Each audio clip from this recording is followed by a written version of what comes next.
ராஜாக்கள் மாளிகையும் காணாத இன்பமடா நாலு கால் மண்டபம் போல் நாங்கள் கொண்ட சொந்தமடா ரோஜாவின் இதழ்களை போல் தீராத வாசமடா ரோஜாவின் இதழ்களை போல் தீராத வாசமடா நூறாண்டு வாழ வைக்கும் மாறாத பாசமடா முத்துக்கு முத்தாக சொத்துக்கு சொத்தாக அண்ணன் தம்பி பிறந்து வந்தோம் கண்ணுக்கு கண்ணாக அன்பாலே இணைந்து வந்தோம் ஒண்ணுக்குள் ஒண்ணாக.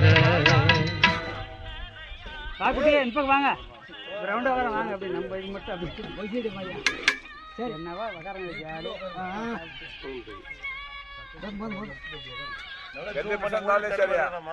எல்லாரும் தெரியுது எல்லா மூஞ்சி தெரியுதுமா.